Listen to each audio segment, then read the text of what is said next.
The complete protein status of quinoa gets emphasized constantly, and it's genuinely unusual for a plant food.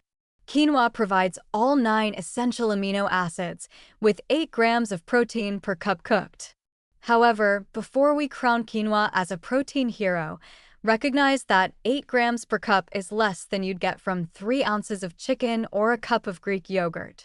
Quinoa contributes meaningfully to protein intake, particularly for plant-based eaters, but it's not replacing dedicated protein sources in terms of protein density. The fiber content is substantial at 5 grams per cup, supporting digestive health and contributing to satiety.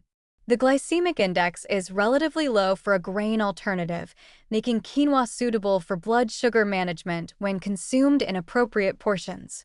The magnesium content, about 30% of daily needs per cup, supports hundreds of enzymatic reactions, including energy production and bone health. The iron content looks impressive on paper at 15% of daily value per cup, but this is non-heme iron from a plant source with limited bioavailability. Pairing quinoa with vitamin C-rich foods enhances absorption. The manganese content is genuinely high, providing almost 60% of daily needs, supporting bone formation and metabolism. Now let's talk about saponins, the natural coating on quinoa that tastes bitter and can cause digestive upset for some people. Most quinoa sold commercially is pre-rinsed, but additional rinsing before cooking is still advisable. Rinse quinoa in a fine mesh strainer under cold water until the water runs clear, not cloudy.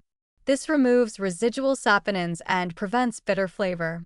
Skipping this step is a common mistake that makes people think they don't like quinoa when really they just don't like saponins. The gluten-free status makes quinoa valuable for people with celiac disease or gluten sensitivity, offering a grain-like option with better protein content than rice. However, quinoa is a seed, not technically a grain, which matters for some elimination diets or autoimmune protocols. The carbohydrate content is about 39 grams per cup cooked, making it a starchy food that needs portioning if you're managing carbohydrate intake. For practical daily use, quinoa's versatility is remarkable.